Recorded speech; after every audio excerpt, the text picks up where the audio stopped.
Welcome to the Pacific Rim Art Guild. Thanks so much for being here this evening. My name is Claire Feehan, and I am here as a guide this evening along with my co-chair of the Oregon Country Fair, Bill Wooten Endowment Committee. The Oregon Country Fair is sponsoring tonight's First Friday Art Walk, so we give special thanks to the fair for sponsoring this art walk. The Oregon Country Fair is now in its 44th year. It's a 501c3 nonprofit organization that continues to support arts and education in the Lane County region through its multifaceted philanthropy program. We hope that you'll all come experience our primary event. Many of you may be unfamiliar that the Oregon Country Fair does a fair amount of philanthropy, but Linda and I have the pleasure of being able to review grants and with other committee members offer funding that supports arts programs in the Fern Ridge School District, mainly in the schools and in some other art programs there. We are going to take, this is a look of Dan's work over many, many years, and I hope that you have had the privilege to see his work over the years. We would love you to talk to us about it. So it's a privilege to be, an honor to have the place that to show off my work for the last, I guess it's 35 years or so. So I started way back on that and through the wall in the back. So that's kind of, chronological. When I was about probably 18 or 19, that peacock, watercolor on silk. And through the years, I come to the United States and doing the drawings and airbrush and drawings and pastels, and go back about 20 years afterwards, I do another watercolor on silk, which was a challenge for me because when I started way back when, that's all I know. And after I came to the state and I learned all about values and all that kind of stuff, and I tried to bring that together, so it was a struggle, but that's part of artist's life, I guess. So we call it This Is the Path, and I've been going all different places and through all the China paint over glaze. That was part of my training way back when. And I guess the interesting about that is we were playing badminton 2 hours in each morning. And when your hand is shaking, but you can see the training come out of that is you have to draw those little lines. They're not stamped or anything, it's all hand painted. So when you come back after 2 hours, you still have to be really steady kind of hand for the brushes. So as you can see, that's my foundation to come all the way here and study Western arts and fascinated with airbrush and printmaking and sculpture and pastels and lacquers and all that kind of stuff. So it's been a really blessed life as an artist, and we are really thankful that have supported like this community.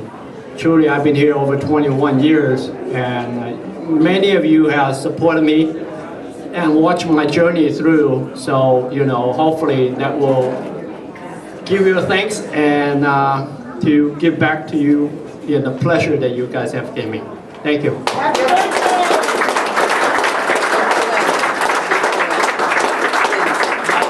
Do you have any questions for Dan that you'd like to ask in the large crowd? Your other option, of course, is to ask Dan individually, but does anyone have a question? What's your birthday wish? Continue to do art. We hope so too. We wish that for your birthday as well. Anyone else?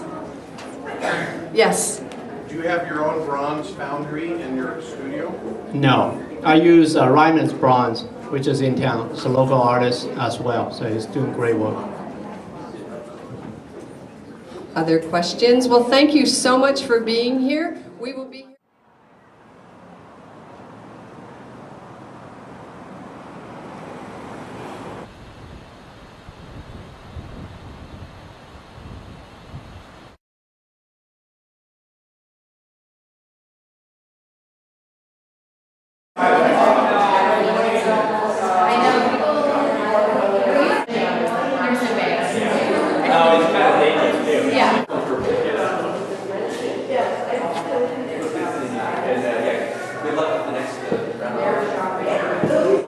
started. So if everyone would like to come gather around, we will start our presentation. Thank you all for being here.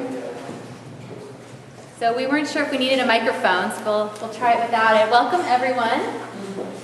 Welcome to First Friday Art Walk. Happy Valentine's Day. As you know, we rescheduled the art walk. Last week was snowy. We were trying to hold on and we wanted to do it, but it just got to a point we couldn't. So we were really excited to be able to reschedule it for Valentine's Day so you can enjoy this special evening. My name is Leora Sponko. I'm the Executive Director of Lane Arts Council, and I will be co-hosting the art walk. And this is Jessica Watson. She's the art walk coordinator. So how many of you, it's your first art walk ever? A few of you, so most of you are seasoned art walkers. In addition to the art walk, Lane Arts Council, we basically work to support the arts throughout the county. We do arts education in schools, we do workshops and grants for arts organizations, and the First Friday Art Walk. The art walk is possible because we have a sponsor, so we'd like to thank Albert Taylor for sponsoring this art walk. They are a fantastic nonprofit that works with people with disabilities in our community. So thank you to them for sponsoring. Jessica's going to tell you a little bit about how the evening will go. If you haven't picked up an art walk guide yet, they're by the door, and this is going to be your ticket to know everything that's going on tonight and all the exhibits. So basically, Leora and I are going to host the art walk, and every half an hour we're going to be at a different stop, which you can find on this page right here, and interview the artists at that stop. So go ahead and follow us for the tour to hear from the artists, or you can do whatever you want at any of these galleries. We will also, there's tonight also a special event will be the unveiling of the lighting in the downtown area. So as we will be walking, we are going to see some beautiful lights be unveiled on these light posts. You may have started to see them already. So at 6 o'clock is when the unveiling will start, and there will be a presentation at Kesey Square as well. So you can join us on the art walk and see the lights, and you can also go to Kesey Square at 6 and hear the presentation. So that was funded by the Downtown Eugene Incorporated and various groups in downtown Eugene. So let's get started with the interview. Dan, we are very glad to be interviewing Dan Chen. He is the artist here. Thank you. And thanks for Diva for being our first stop and for providing such a beautiful space for us to be tonight. Thank you. So Dan, why don't you come over here and tell us about your work. We have your pieces all over in this room. You'll see pieces here, the other room, and there are also some sculptures. But I understand that some of these pieces here, you've been doing this work for 35 years? About. Yeah, that's incredible. And some of these pieces are your oldest work. Tell us how you got started. Well, this is Chinese brush painting is my roots basically, and I did. That's when I started doing painting. As you can see around the room, they have a lot of different styles. They're all kind of called Chinese brush painting. Basically, it's a brush, so you can see what they are. It's a brush and ink and color, and then the material is important. Is ink and shrink paper. Well, shrink paper is more like tissue paper. So water goes in, it disperses like tissue paper. So it's a matter of control of colors and water contents, the inks. So those are the important elements of it. And as you can see, this is on silk. So this is the ink brush. I done this on location in about, I think, 3 days period of time. So it was in Orchid Gardens in Guangzhou, is one of the bigger cities. So I did all that during that time. So I actually have 10 of them, but we only have 7 in here. So those are done by brush on location. So I get a little cup of ink and get a brush, and here I go. So I just get this done. So this is about 35 years ago. So when you go over to that side, the small grouping is the same thing, a little bit bigger than this size. It's spontaneous style, a little of painting there. Those are as well. It's about 35 years old. I've been in the country about 30 years now. So those are my foundations. And you can see some of the spontaneous work as well, but you can see some on silk. The lily over there, that's on silk, and as well as the 2 pieces with the bronze. I call those 5D series. So they are painted on a single piece of silk, as you can see, And I painted both sides as well. So it's actually two paintings in single piece of silk and sandwich it together. And then I make a frame also to combine with the same kind of theme and element to carry it through. So those are more now than before. So that's basically, you can see a cross sections of time in my work. So, yeah. When did you start doing work in bronze? Oh, that's about 10, 15 years ago. Yeah. So. And how did you start exploring? Because you started brush painting from your father, right? Yeah. And so, and then you switched over to bronze. What was that change for you? Well, I have done many different mediums. I've got a book over there you can kind of look through. But I don't know. I just lack of focus, I guess. I just want to try new things because so much stuff you can learn, and they all can enhance each other. So you're not restricting it. So, yeah. I have a question. Your show is called The Essence of Life, Inspiration, Inspired by Nature. So what is the essence of life to you? Slow down, smell the roses. I mean, we probably walk by this daily. When you really pay attention to how delicate it is, slow down, enjoy your life, because sometimes it might not there. So I think that's important, instead of chasing your dreams, just settle down and enjoy it, I guess. Enjoy what we have. Yeah. That's a great lesson. Jessica, do you have any questions? Is it difficult to paint on silk? Do you have to hold it down in a certain way? Silk, this is a paint grade silk. It's not for making clothes or anything like that. And it's been treated, it's sized just like oil paint on canvas. So you size the canvas. But for the silk, you size the silk also. And when you do it, you normally stretch it out. Like watercolor, sometimes people make it really flat, which basically they glue the edges. So stretch it out. So that's, most of those are just on flat, but not mounted. But they're mounted afterwards. Does anyone have any questions for Dan? Come on. Yep. Yes, go ahead. I was going to say, what are you going to be demonstrating? Oh, yes. We will. Yeah, he's going to do a demo for us. Hi, Dan. I want to know what's happening with your Grange space. Are you? It becomes a studio now. The gallery is upstairs, and then the studio is downstairs. I got some card here, so if you guys interested, you can come. And so I'm really blessed with the space over at Bailey Hill Road, near Candidate, and it was a 4 Oak Grange. They've been decommissioned for about 5 to 6 years. And I always wanted a space so we can provide the kids, do some artwork and stuff like that. So that's kind of part of my dream. So I got the space now, so I have to have my time. My kids are going to be graduated next year, so when they're in college, I have more time.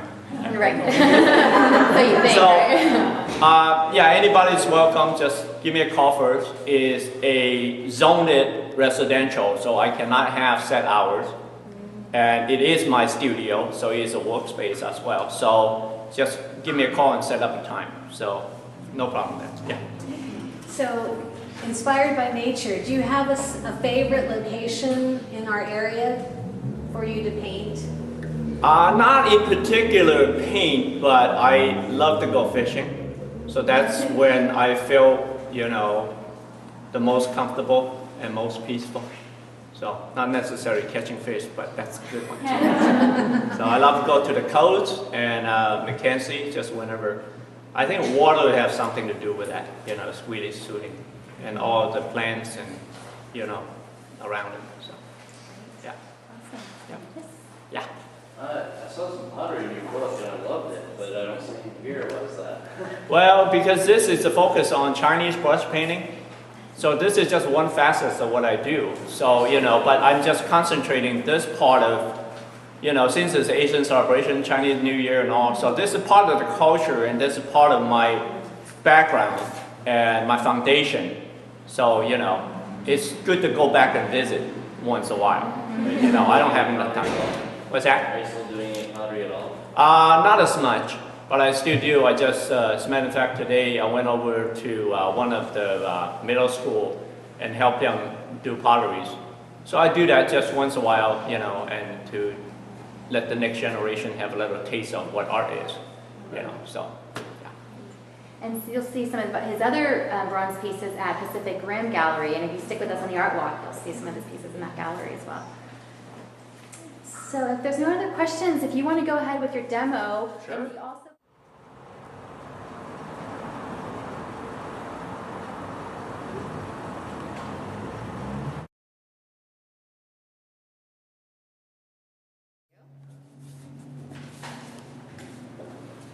So basically it's ink and water, and it's a little bit, it's mostly about the strokes and how you control the water.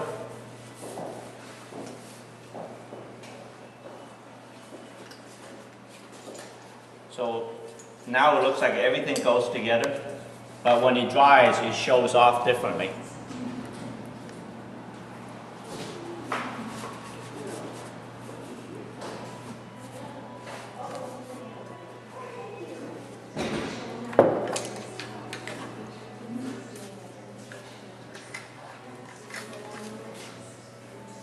Dan, do you have an end image in your head right now? Somewhat.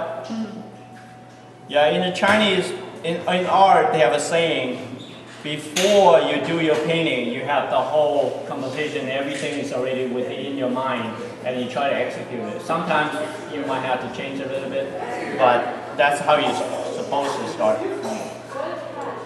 So I'm still choosing a really traditional subject matter, which is lotus. So, you know, it's pretty common themes because we see that every day. Because when I'm doing this, I can still smell it. Because, you know, it's such a, yeah, so kind of bring me back, you know, my younger days, I guess. We used to go and do drawings and over in the field.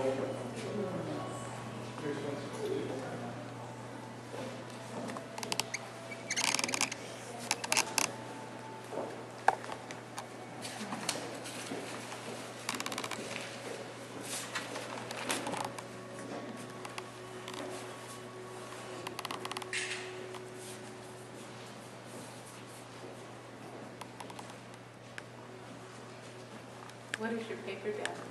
It's a shrink paper. It's made out of,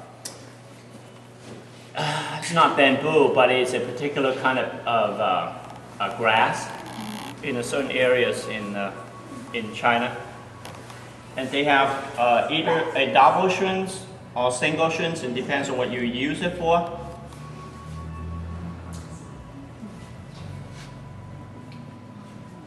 Yeah, they start introducing some of those from the garden areas. I'm not sure if you guys have seen it in Jerry's and stuff.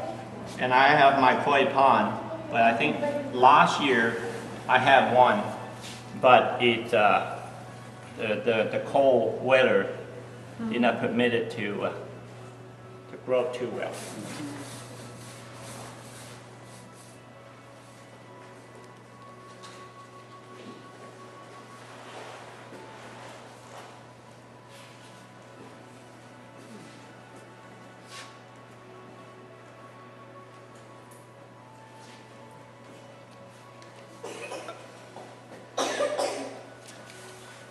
Chinese brush painting, sometimes it looks really easy, really fast, but it takes a long time to learn how to control. I remember when we start doing that, we have to learn what they call the four gentlemen, is bamboo, orchids, and plum blossom.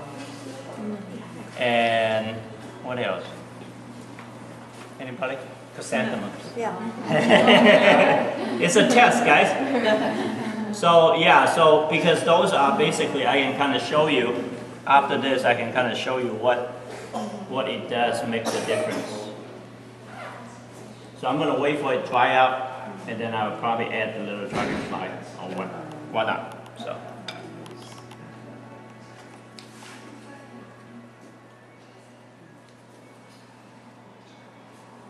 So that's kind of what it is. But if you want to see how it will be when it's done, so you can kind of see, the gradations and the different facets of the leaves and all that stuff. So those are only going to show up when it's dry. So, but because if put any water on it, it's going to be dark gray anyway. So, yeah.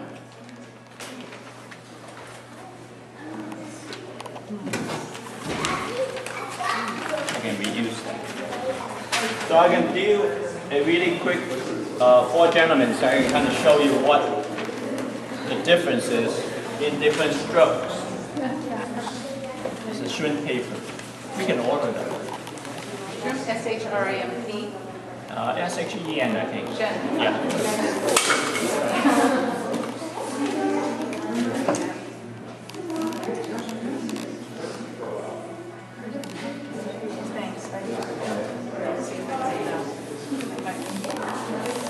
See how my hands move around? Yeah. So I'm just trying to get my movements and my actions into the piece. And when you do China brush painting, you don't sit down and rest it on. So you have to do everything with your arms and your body.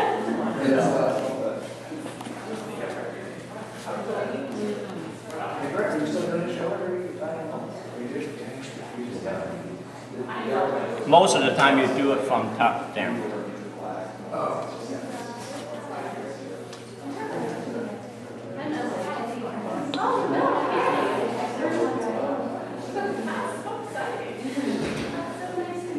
And most of the time, unless if it's a fine brush painting on silk and all that, you do everything in one setting. The reason is you don't want the color to dry out and then you lay something on top of it. So you always let them blend together.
So Dan, we're going to let you continue with your demo, and folks, you're welcome to stay here. We're going to move on to the draft statement.